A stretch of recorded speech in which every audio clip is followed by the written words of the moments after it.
una iniciativa de la IADR sección Caribbean. Hoy nos encontramos en el cuarto seminario de esta iniciativa que hemos tenido como sección y la junta directiva se siente completamente agradecida por la presencia de cada uno de ustedes. En el día de hoy vamos a tratar el tema de manejo de complicaciones biológicas en implantes dentales. Tenemos como invitado a cargo de este tema el profesor Yamil Chibli. El profesor se desempeña como director de implantología oral en la Universidad de Guarulhos de Sao Paulo, Brasil. Agradecemos su presencia, profesor, en esta tarde y queremos darle la cordial bienvenida. Gracias por aceptar nuestra invitación y aquí estamos todos pues para escucharlo. Bienvenido y gracias. Gracias, é um gusto poder estar com vocês hoje, nesta tarde ou manhã, dependendo do fuso que nós nos encontramos. A América Latina é tão grande que nós tantas vezes nos confundimos com o fuso horário. Pero é importante agradecer a toda a junta do IDR Caribbean pela invitação. É um gosto, um prazer e um honor poder compartilhar com vocês um pouco do manejo das complicações biológicas em implantes dentais. Pero antes de empezarmos a charla, gostaria de agradecer mis estudiantes, mis colaboradores, professores, todos que trabalham na universidade e fazem todo o estudo clínico. Hoje vamos falar também sobre as características clínicas da perimplantitis. E por isso precisamos agradecer todos mis estudiantes e o grupo. Pero quando hablamos de complicações biológicas ou de complicações técnicas, devemos entender qual é o tipo de situação. Neste caso, é um incisivo central que depois de removido, como vocês podem mirar, colocamos os implantes, injerto de tecido conjuntivo, depois de 4 meses, a coroa. Pero, depois de 7 anos, o que se sucedeu? Mirem a pérdida óssea extensa. O que se sucedeu neste caso? Neste caso, chamamos complicações, que é um resultado desfavorável de uma enfermidade ou uma condição de saúde durante o tratamento. As complicações podem afetar o prognóstico e também o sucesso do tratamento. E essas complicações, geralmente, têm a severidade e o desenvolvimento de novos sintomas e o desenvolvimento de novas condições clínicas, o que podem dificultar nossa vida. Nesta pantalla, nós vemos várias situações clínicas de implantes com enfermidade perimplantar.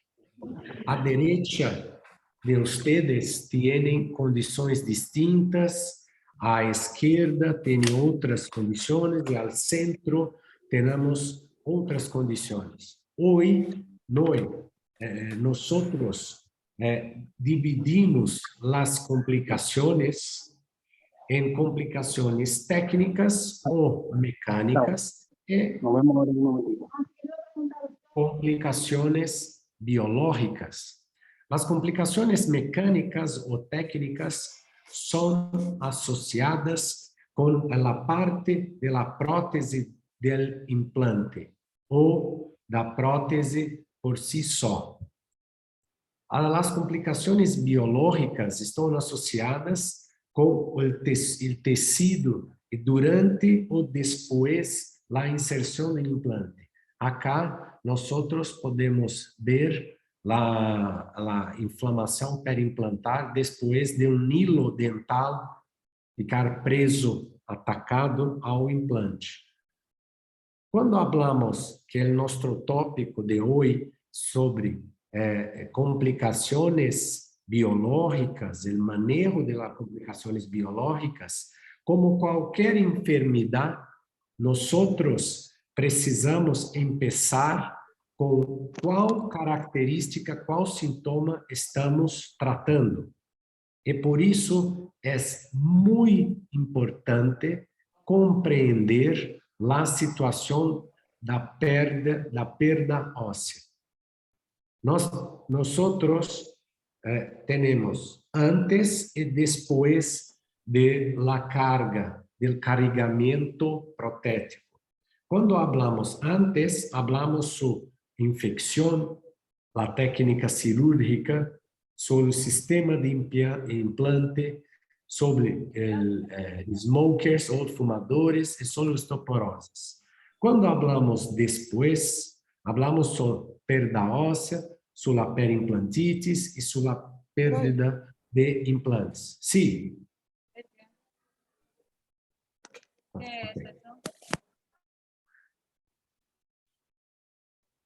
O manejo depois da carga ou durante a cicatrização do tecido, da encía, nós temos a perda óssea, a perimplantite e a falência ou a perda dos implantes. Acá, cada situação é distinta. É muito importante compreender as diferentes situações. A primeira situação é a perda óssea. Perda óssea não significa obrigatoriamente perimplantites. Esse é um ponto muito importante. Jamil, por que você gosta de reiterar e de frisar esse ponto? Porque muitas das vezes, nós como clínicos ou nós como acadêmicos, precisamos compreender a etiologia de la enfermidade. Quando nós compreendemos a etiologia de la enfermidade, nós podemos tratar a enfermidade de maneira correta. Este é um ponto muito importante. A perda óssea ou o espaço biológico é uma remodelação do tecido ósseo em torno do implante ou do pilar ou do abattement protético ou do pilar protético. Aqui algumas referências, vocês podem ver. Trauma de oclusão. Nós temos a trauma de oclusão principalmente em implantes, porque os implantes não têm ligamento periodontal. Esse trauma de oclusão pode ser decorrente de uma falta de um balance mecânico da carga, né? Ou de uma reabsorção que nós chamamos de adaptativa, que esta perda óssea se adaptou à remodelação que eles tinham naquela ocasião. E, finalmente, as perdas ósseas por bifosfonatos ou drogas antirresorbitivas, que são alendronatos, bisfosfonatos.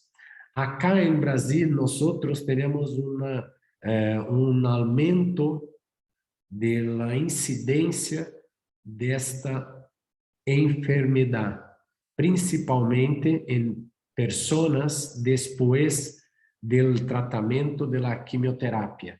É muito comum. Eu não sei como vocês tratam processos oncológicos em seus países, pero acá nosotros utilizamos como quimioterapia el alendronato en dosis mucho altas para tratar el cáncer de las personas. Y este es un punto muy importante también para prevenir esta situação, contraindicar a colocação de implantes dentais nesses pacientes. Quando falamos de doença perimplantar, nós falamos de duas enfermidades distintas. Hablamos de la enfermidade perimplantar ou perimplantitis, que é uma enfermidade associada à placa bacteriana ao redor de todos os implantes. E esta inflamação pode resultar numa perda óssea muito significativa, levando à perda do implante ósseo-integrado. Pero temos também a mucositis, ou como um análogo à doença, à enfermidade periodontal, a gingivitis, que é uma infecção que é reversível. Nós, depois de fazer o controle de placa bacteriana, a escovação do paciente, o compliance, eles empeçam melhor e evitam o desenvolvimento da doença, de enfermidade perimplantar. Este é um ponto muito importante também que nós temos. Jamil, por que você divide perimplantites de la mucositis? Primeiro, não sou eu, né? É a Academia Americana, é a Academia Estadunidense e a Academia Europeia, que eles classificaram assim. Depois, nós começamos que a mucosite é uma enfermidade reversível e a perimplantite é irreversível. Este é um ponto importante. Todas as vezes que nós começamos e conseguimos utilizar esta situação, nós melhoramos muito a saúde dos nossos pacientes. E isso é um fator muito importante, porque há 2 ou 3 anos atrás, não, mas penso que 5 ou 7 anos, um estudo de Malmo, do professor Thomas Albrechtson, falou de uma enfermidade que eles chamavam de Foreign Body Reaction, ou reação de corpo estranho ao corpo. Pero hoje nós só cremos sobre a enfermidade perimplantar associada à placa bacteriana. Esse é um ponto importante. E se consideramos a placa bacteriana como o principal fator de perimplantites, e assim o é, nós precisamos entender e compreender qual o significado dessa placa e qual biofilme nós estamos tratando. Este é um estudo que desenvolvido há 12 anos, 12 a 14 anos atrás, publicado no Clinical Oral Implant Research. Neste estudo, nós mostramos que a placa bacteriana supragingival, que é aquela arriba da encía, e a subgingival, aquela que é abaixo da encía ou da mucosa perimplantar, elas são iguais nas condições de enfermidade e nas condições de mucosas sanas. Isto também é importante porque se nós compreendemos que a enfermidade perimplantar é causada por bactérias, é uma infecção, nós precisamos tratar a infecção com antibióticos. Pero quais antibióticos? Pero é importante lembrar que os antibióticos necessitam estar associados ao scaling root planing ou à raspagem perimplantar ou raspagem periodontal. Isto é o que acontece em pacientes que não têm compliance, não estão na manutenção perimplantar, e isso é o que acontece nos pacientes que estão na manutenção perimplantar. Uma recente revisão sistemática, o Systematic Review, que foi publicado no JCP, Journal of Clinical Periodontology, apontou que o paciente com enfermidade periodontal tem 8 vezes mais chance de ter enfermidade perimplantar que o paciente que não tem enfermidade periodontal. Com este dado, é importante notar que antes de começarmos desarrollarmos a planificação para colocar implantes em nossos pacientes, é muito importante lembrar que nós precisamos tratar a enfermidade periodontal antes e não depois que hacemos os implantes dentais. Este é um ponto também, um ponto crítico hoje, que acá no Brasil é o segundo país que mais hace implantes dentais no mundo. Nós hacemos em volta de 3 milhões de implantes ao ano.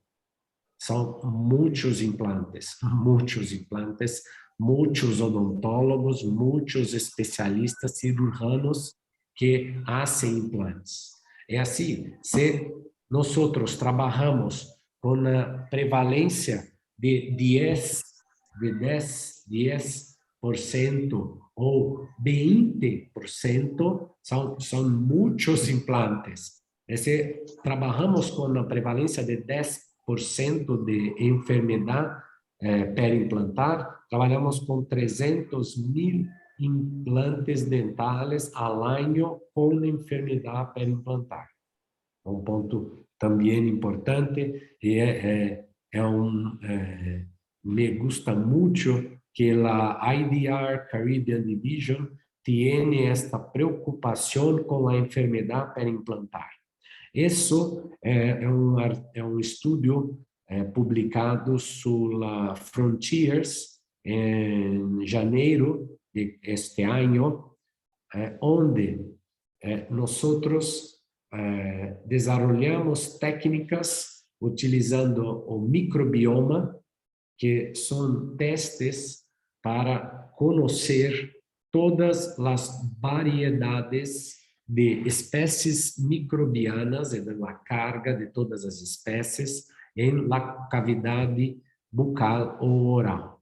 E nesse estudo, um ponto muito importante foi a beta-diversidade. A beta-diversidade é, como falamos, que o paciente que tem sangramento a sondar, que tem perda óssea, que tem inflamação perimplantar, tem mais sítios enfermos e tem uma quantidade de uma variedade bacteriana de filos muito maior do que mais grande do que o grupo que é sano. Jamil, por que você está mostrando isso a nós? Porque precisamos compreender a etiologia da enfermidade perimplantar, porque el tratamiento de la periimplantite o el manejo de las complicaciones biológicas tiene como objetivo resolver a inflamação ao redor dos implantes e evitar futuras perdas ósseas. Este é um ponto muito importante. E acá nosotros começamos a dizer que o tratamento da periimplantite nem sempre significa crescimento de tecido ósseo, de regeneração óssea. É um ponto também que precisamos compreender melhor para isso. Pero temos várias modalidades de tratamento periimplantar. Nos últimos anos, vários estudos de Espanha, do grupo de la Complutense do professor Mariano Sanz, de Alberto Monge em Barcelona, da Universidade de Suíça, em Bern, com o professor Anthony Scullion, e acá com nós em Brasil, em Michigan, com o professor Halvin Wang. Nosotros, os dados, os estudos mostraram que o tratamento da periimplantitis é uma situação muito difícil. Não é fácil tratar a periimplantite. É importante também entender quando iremos tratar a periimplantite. Há um tempo atrás, eu fui invitado a falar na Universidade de Berna, na Suíça, para o professor Anthony Scullion e para o professor Niklaus Lang. E eu disse que é melhor remover o implante dental do que tratar. Pero precisamos compreender quando vamos remover os implantes. Em que situações vamos remover os implantes? Acá nesta pantalla temos quando removemos os implantes dentais. Em qual situações, em qual características clínicas. A primeira é a mobilidade, quando os implantes estão fracturados e quando os implantes estão misplaced, colocados erroneamente ou colocados de uma maneira fora da posição 3D ideal. Este é um ponto importante, porque se temos esta situação, nós não fazemos o tratamento da periimplantite. Por quê, Jamil? Porque hoje temos estudos mostrando que esta situação nós não podemos manter essa situação longitudinalmente por vários anos. É quase impossível. Implantes dentais que são curtos, implantes menores que 8 milímetros, ou defeitos ósseos maiores, mais grandes que 50% da longueza, do comprimento do implante. Vou mostrar mais para frente estudos da Universidade de Michigan, mostrando que esses implantes eles não têm a condição de regenerar toda a perda óssea. Esse é um outro ponto. E também o tamanho, a qualidade do defeito, ou seja, defeitos de 3 ou 4 paredes são melhores, são mais previsíveis que defeitos de 2 paredes, que defeitos de uma parede. A anatomia do defeito, o número de parede, também é um quesito para determinar se hacemos regeneração ou hacemos um tratamento anti-infeccioso, ou com antibiótico, ou com clorexidina, ou com laser. Depois, falamos um pouco desta modalidade de tratamento. Quando retornamos a nossa pantalla, finalmente temos implantes que têm a superfície ou tratada com hidroxiapatita, ou tratada com TPS, plasma spray de titânio, perdão, ou superfície anodizada com óxido de titânio. Então, essas superfícies não são tratáveis. Se o implante dental tem esta superfície, remove também o implante. E, finalmente, o tamanho da grandeza do defeito e também a proximidade do implante dentale al dente e do implante dentale al outro implante dentale. São dois pontos importantes. Então, como recapitulamos acá? Se temos uma destas condições em nossa enfermidade perimplantar, nós não hacemos tratamento, não tratamos esses implantes. Nós sugerimos que removam os implantes. Está bem? Não sei se hacemos as perguntas agora ou depois da conferência. Penso que depois hacemos as perguntas. Quais são? Ok. Continuamos. Então, este implante que nós tenhamos, vamos tratar, não vamos remover. Se vamos tratar, quais são as modalidades, quais são os tipos de tratamentos que nós hacemos ao redor do implante? Podemos duas modalidades: anti-infectiva, no qual tratamos toda a infecção e a inflamação da enfermidade periodontal, utilizando curetas. Nós podemos começar a curetagem, o debridamento, com a cureta de teflon, com a de plástico. Pero esta cureta não trabalha bem, não funciona, porque ela não é capaz de remover o cálculo e o biofilme.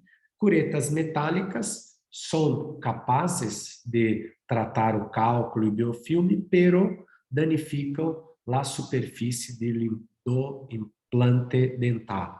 Podemos usar instrumentos ultrassônicos, instrumentos de pó, de bicarbonato, podemos utilizar lasers como Herbio, Crono, Yttrium, Scandium, Gallium, Garnet, Herbio e AG, e a terapia fotodinâmica. Pero a terapia fotodinâmica só funciona depois do debridamento.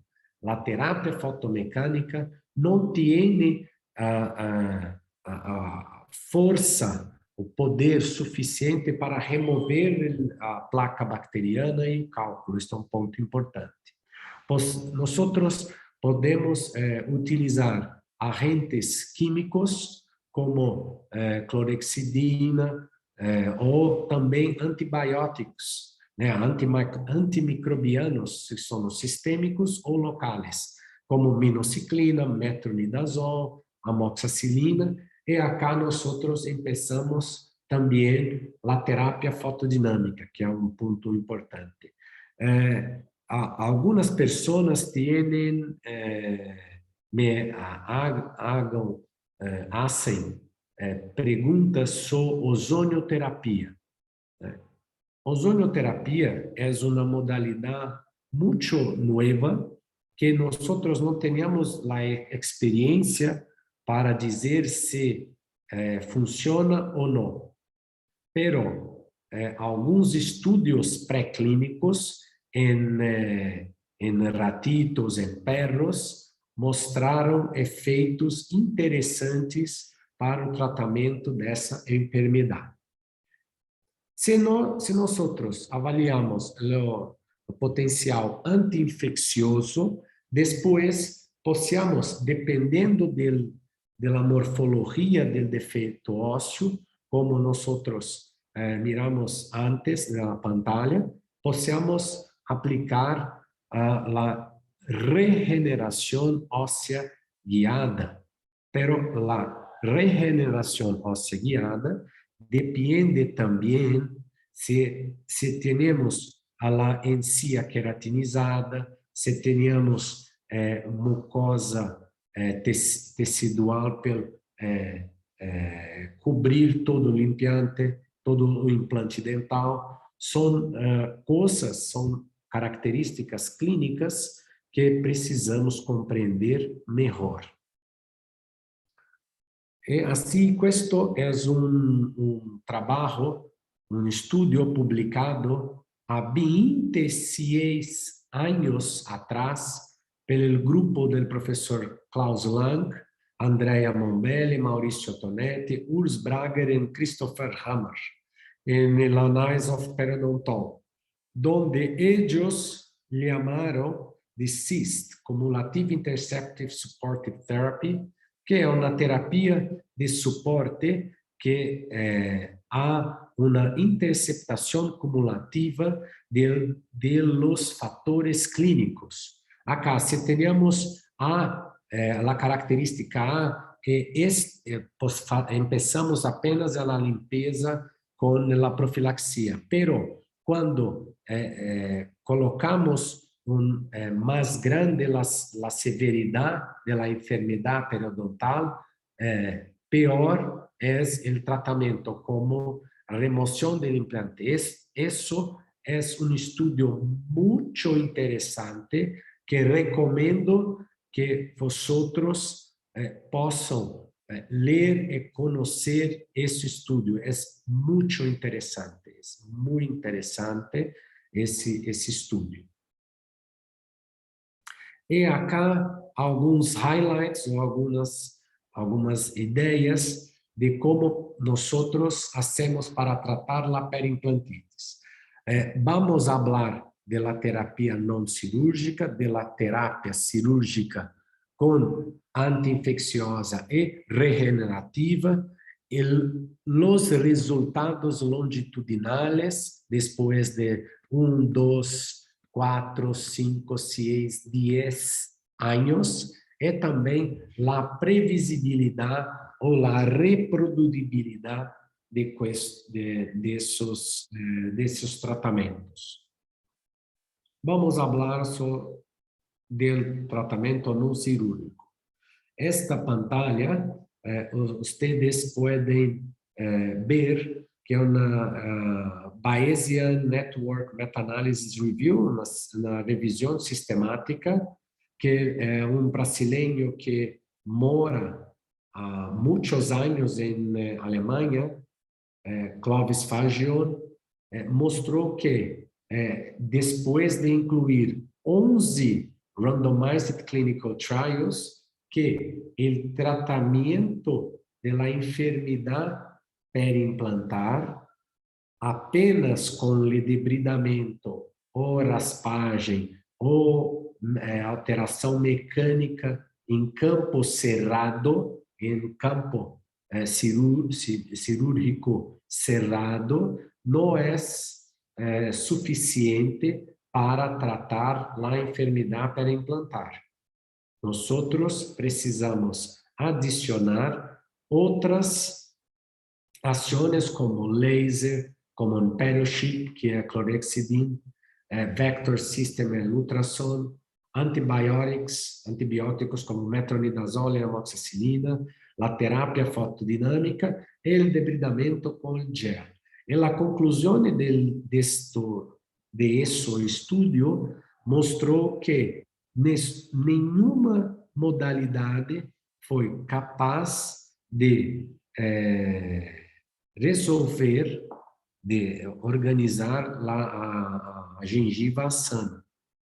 E esta evidência, ela não é conclusiva de qual é o melhor tratamento cirúrgico para terapia não cirúrgica. Neste sentido, um estudo publicado pelos nossos alunos de PhD, Daniel Ferrari e Rafael Shiroma, neste estudo, nós empezamos um randomized clinical trial e colocamos o medicamento placebo, o medicamento que não é medicamento, em a double blind, duplo ciego, duplo ciegamento. Assim, o cirurgião e o paciente não sabiam qual é o tratamento que estão fazendo. Este é um ponto importante quando hacemos randomized clinical trials. A enfermidade perimplantar, a perimplantitis, foi definida como profundidade de sondagem mais grande ou igual a 5 milímetros, mas sangramento à sondagem ou supuração e perda óssea maior que 3 milímetros. 40 pacientes foram divididos em 2 grupos. O grupo controle, que hacemos o debridamento não cirúrgico, utilizando a cureta de Teflon, de plástico, mais de placebo, e o grupo teste, que nós utilizamos a cureta de Teflon, mais metronidazol, 400 miligramas, e amoxicilina, 500 miligramas, 3 vezes ao dia durante 14 dias. Jamil, por que vosotros utilizam esta modalidade antibiótico?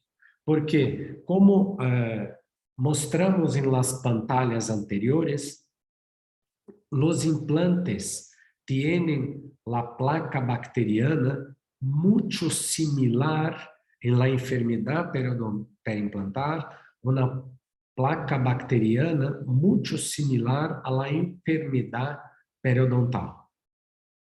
Assim, existem muitos estudos que mostram a eficiência desses antibióticos combinados no tratamento de enfermedades periodontais e também em enfermedades perimplantares.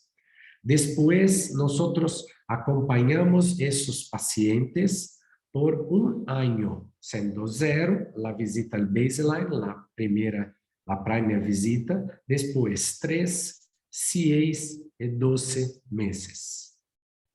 Acá, um quadro onde nós mostramos a média de mais desvio padrão das mudanças na profundidade de sondagem, da perda clínica de inserção, sangramento à sondagem e perda óssea. Acá fazemos as diferenças, as alterações entre o tempo zero inicial e depois de 12 meses. Acá nós temos números diferentes, pero quando hacemos a análise estatística e avaliamos a alteração do clinical endpoint, Jamil, o que é clinical endpoint? Quando nós obtemos um resultado de que nós fomos capazes de tratar a enfermidade periodontal ou a enfermidade perimplantar. Neste caso, o clinical endpoint foi a profundidade de sondagem menor que 5 milímetros, a ausência de sangramento à sondagem e sem perda óssea. Quando avaliamos esse desenvolvimento depois de 12 meses ou 1 ano, nós observamos que ambos os grupos, tanto o controle quanto o teste, têm de 50 a 60% de resultado. Isso é um resultado muito baixo quando nós comparamos o índice de sucesso de los implantes dentales. El índice de suceso de los implantes dentales son más que 95%.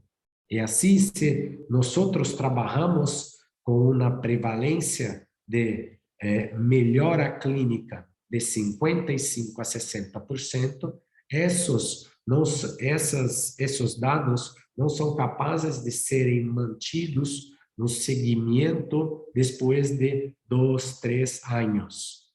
Acá também é importante avaliar qual é o comportamento da placa bacteriana no grupo controle, que não tem antibióticos, e o grupo teste, que tem antibióticos. Acá nós temos um quadro que nos mostra as médias cumulativas, né, das variações de grupos microbianos de Sokransky e Raffagy. O complexo cinza, rojo, naranja, verde, amarillo, pink e azul. Acá nós podemos ver que depois de 14 dias, a quantidade de placa bacteriana bajou mais em um grupo teste que tem antibióticos que o grupo controle. Pero depois de 90 dias ou 3 meses, a quantidade 5.5 é a mesma depois de 14 dias e é menor que a de quando comparada do controle. Pero depois de um ano, todos os grupos não tiveram um aumento do complexo rojo. Pero ambos os grupos não foram capazes de manter esses grupos sanos. Como conclusões de nosso estudo, o debridamento adjunto ou associado ao uso de metronidazol e amoxicilina sistêmica no debridamento cirúrgico não resultou em ganho adicional. Ou seja, não adianta nós darmos antibióticos para o nosso paciente se ele, combinado, se essa é a modalidade de tratamento de campo cerrado, sem cirurgia, não é efetivo. Então, o clinical endpoint desse foi muito baixo. Neste ponto, nós começamos a empezar uma técnica que se chama implantoplastia.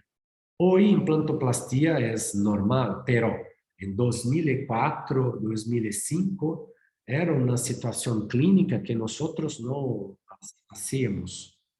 Pero esta é a tese de PhD de meus estudantes Bruno Melo e Walterson Prado. Casos, é um prospective case series, é um relato de casos são 43 pacientes com segmento de 3 a 10 anos. Tratamos esses implantes enfermos entre 2004 e 2015. Foram 43 indivíduos com 83 implantes, com profundidade de sondagem maior que 4, sangramento a sondagem ou supuração. Pero esses implantes tinham como enfermidade periodontal a retração da mucosa perimplantar. Esses defeitos, tanto horizontais como verticais, tinham menos que 30% do comprimento do implante. Esses implantes foram seguidos entre 3 a 10 anos e as espiras foram removidas com brocas. Como este é um caso de um implante Nobel Pharma, superfície lisa, polida, 3,35 por 16, onde nós removemos toda a espira dos implantes para facilitar, e depois de 8 anos temos esta característica clínica que é muito melhor que quando nós colocamos outros dados. Esse é um caso clínico muito importante. Muito interessante. Esses são nossos resultados. 6 dos 83 implantes fraturaram ao menos 2 meses depois da remoção das espiras. Por quê? Quando removemos as espiras do implante, tornamos esses implantes mais estrechos e mais friáveis à quebra. 5 dos 83 implantes foram removidos porque apresentavam, depois desse tratamento, supuração e perda óssea. 13 implantes dentais apresentaram perda óssea, profundidade de sondagem maior que 5 milímetros. Então, o índice de sobrevivência foi 87%, pero o clinical endpoint foi 75%, que é um número melhor e maior, muito mais grande que o tratamento não cirúrgico. Né? E quando começamos a um overview dos últimos 2 anos, dos últimos 3 anos, dos últimos estudos de terapia não cirúrgica da enfermidade periimplantar, nós com esses dados, como vocês podem mirar, um general overview, né? Foram 573 implantes, 803 implantes. O tempo de seguimento foi uma média de 6 meses e a severidade da enfermidade periimplantar era de moderada a severa. O clinical endpoint, a média, foi de 42%. Assim, nós entendemos que a terapia não cirúrgica para o tratamento da periimplantite não é a mais indicada.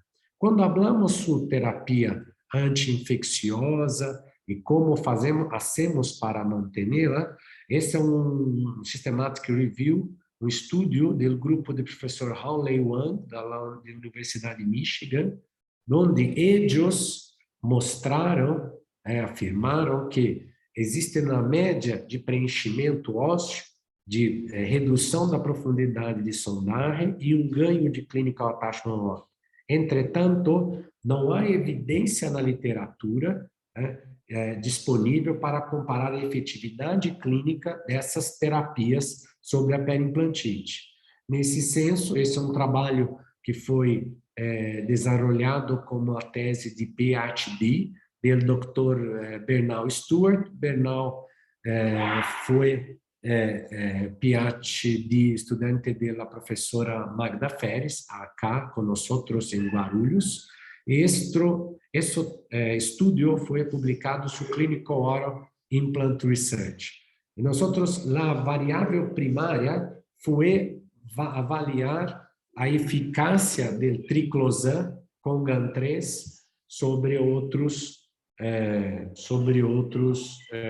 quantidades de pasta. Então, aqui temos implantes tratados e implantes sanos. Esse estudo mostrou um segmento de 24 meses. Acá, à esquerda de vocês, nós temos que o grupo teste que foi tratado com GAN3 foi melhor que o grupo tratado com dentifício com flúor, pero ambos os grupos foram muito melhor do que sem tratamento. E esse dado também é importante para compreender que os sítios maiores que 6 milímetros foram maiores no grupo controle e de 7 também, pero muito mais baixos do que quando começamos o estudo. E houve também um shift, um câmbio da microbiota, do complexo rojo, depois de 2 anos, de 9,4 por 6,4, de 9 por 9,12. Isso é um ponto importante. Y acá nosotros empezamos que ese tratamiento con la pasta de diente, pasta dental del triclosan con GAN3 fue más efectivo que la pasta dental convencional en no mantenimiento de la estabilidad clínica dos implantes dentales. Pero todos esos pacientes estavam sob manutenção controlada. Eles foram atendidos, foram tratados a cada 3 meses, com controle profissional de placa bacteriana, com profilaxia supragengival. Depois, nós andamos per laborar com, trabalhar com a regeneração óssea guiada. Isso é trabalho também de meus estudantes de PhD, Bruno Melo e Rafael Shiroma, que nós temos 10 a 15 anos de seguimento. Esse estudo foi prospectivo longitudinal cohort. Los pacientes fueron incluidos entre 2004 y 2008, 29 pacientes, 89 implantes, con profundidad de sondaje mayor que 5 milímetros, sangramento, sondaje, supuração e perda óssea de 4 milímetros foram incluídos. São pacientes com periimplantite severa. Fizemos a detoxificação com ácido cítrico, curetas de plástico, utilizamos material, xenograft, ou material heterólogo de origem bovina, BIOS, e utilizamos também os antibióticos sistêmicos. Acá caso muito bonito, tratado por nós, como podem mirar, depois de 6 meses, vocês podem mirar na pantalla, no canto abaixo à direita de ustedes, que tiene la formación ósea, pero después de 15 años, el hueso retornó a base. ¿Qué se sucedió en este caso? Houve un preenchimento óseo, pero no fue reóseo-integración. Reóseo-integración es cuando el tejido óseo tiene contacto directo con el implante. El resultado de su estudio, 7 implantes fueron removidos de 4 pacientes. 10 dos 89 implantes mostraron aumento de perda óssea. E o índice de sobrevivência foi 80%. A redução da profundidade de sondagem e da perda clínica de inserção variou entre 3,4 e 2,1. E o ganho ósseo vertical foi menor que 2,1. E o clinical endpoint, 68,53.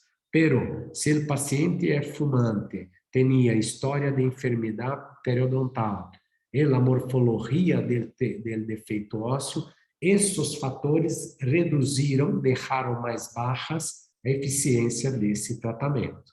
E, finalmente, esse é o último estudo que mostro a vocês, que é utilizando laser.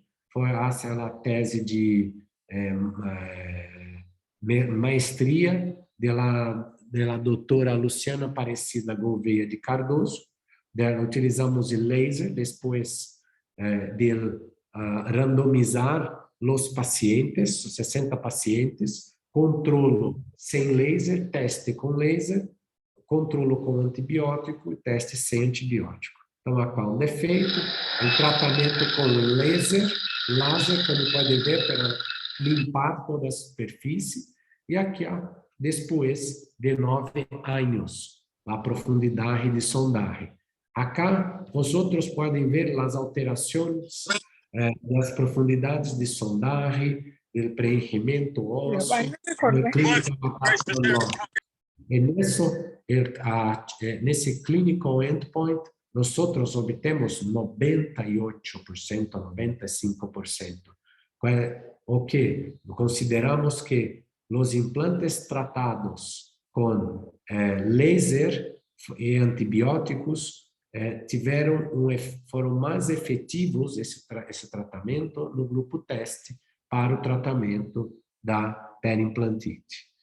Quando nós falamos de que quais são os pontos para mirarmos em um futuro que possamos compreender melhor, esse estudo publicado em 2021 pelo grupo de professor William Janobli e Howley Wang, Universidade de Michigan, eles estudaram a inteligência, o machine learning, inteligência artificial, quando observaram que alguns pacientes não respondem ao tratamento cirúrgico. E por quê? Isto é uma imagem muito interessante,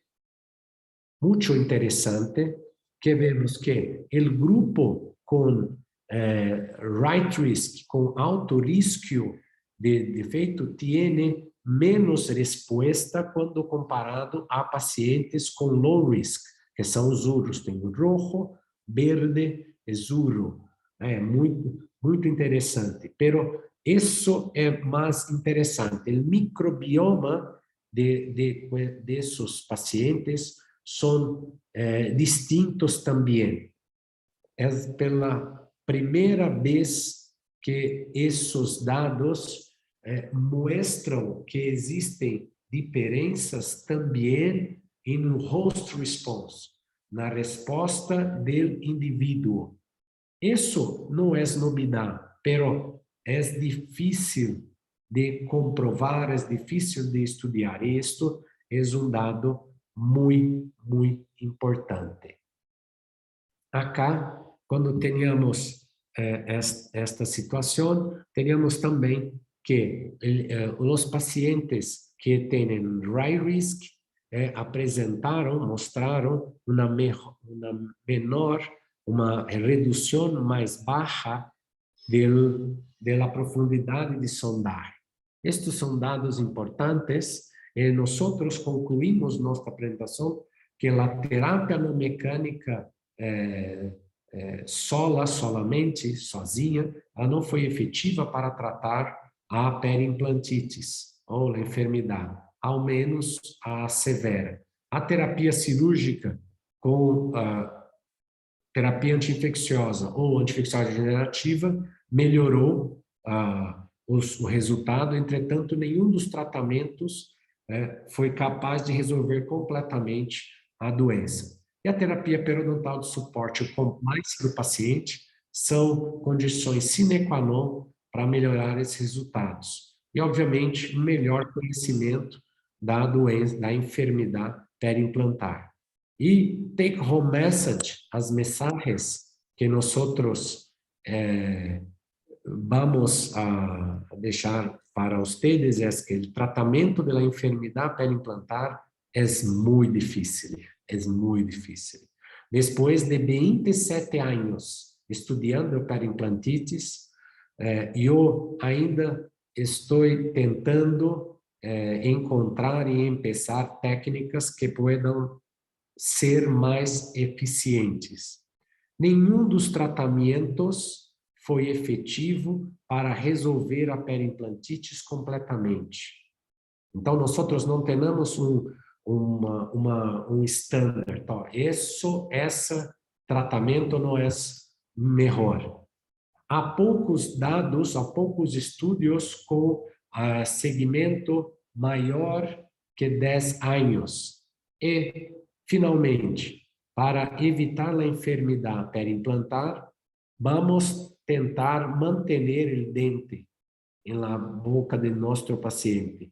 A terapia da enfermidade periodontal é também fundamental para isso. Graças, obrigado a vocês pela atenção e para que possamos, não sei se tienes perguntas ou possamos começar a conversar com vosotros.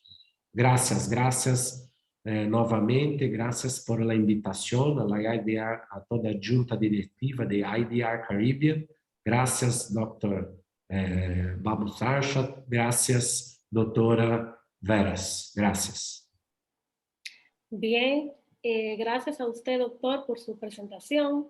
Quiero felicitarlo por tan excelente exponencia, que será de gran aporte para el conocimiento de todos los aquí presentes. Gracias a usted por aceptar la invitación y por todo este tiempo dedicado para los aquí presentes. A continuación, podemos pasar a la sección de preguntas y comentarios. Pueden los participantes, pues, preguntar al doctor abiertamente. También pueden escribir a través del chat y yo puedo comunicarle las preguntas al doctor. Perfeito. You'll be able to email certificate. Estimados, gracias. Thank you. ¿Alguna pregunta de parte de los participantes? Sí, adelante, doctor. Adelante, doctor Collins. Sí, muy buenas tardes a todos. Un placer de estar en la tarde de hoy acá, escuchando una excelente presentación del doctor Yamil Chibli. Gracias por su tiempo, doctor. Claro, me gustó, me fascinó como usted concluyó con broche de oro su presentación diciendo hay que salvar más dientes. Hay que salvar dientes. Porque es verdad. Definitivamente eso lo quería oír y lo colocó como broche de oro en la última diapositiva, en la última oración. O sea que esas conclusiones de que no tenemos todavía un tratamiento que supere a otros significativamente y que viendo las estadísticas de Brasil, 20% de perimplantitis, más de 3 millones de implantes colocados cada año, una cantidad de odontólogos egresándose y practicando la parte de implantes nos preocupa y nos lleva a pensar que los dientes hay que salvarlos y hay que tratar de buscar los tratamientos adecuados para poder mantener los implantes, pero también los dientes. Entonces, durante la presentación escuché muy interesante también el tema de la exfoliación de partículas, que es una de, vamos a decir, una de las teorías, si se puede decir, o hipótesis de las enfermedades periimplantarias o el release de partículas de la superficie del implante, pero no abundó mucho al respecto. Yo quisiera saber, doctor, actualmente, ¿qué se está discutiendo a nivel científico, a nivel internacional, sobre esta posible etiología de cuerpo extraño o de reacción inflamatoria hacia las exfoliaciones de partículas de titanio o partículas de otro material del implante? Ok. Muchas gracias por su pregunta. Gracias también por el comentario sobre el salvamiento de dientes. La liberación de las partículas de titanio, eso ocurre después de la contaminación bacteriana, porque hay una reducción del pH del environment, del medio periimplantar, que hizo el ácido la liberación de las partículas de titanio. A teoría de Thomas Albertson, de Foreign-Bond Reaction, de radiación del cuerpo extraño, es que esa liberación de partículas de debris de titanio acontece antes de la infección y no después de la infección. Hoy, la teoría aceitada pela Academia Estadunidense e pela Academia Europeia de Periodontia e Implantodontia é que a enfermidade periimplantar tiene la etiologia bacteriana. gracias, doctor. Gracias a usted. Gracias, Manu, pero que está llevando la vaina es el... Bien, ¿alguien más tiene alguna pregunta o comentario para el doctor?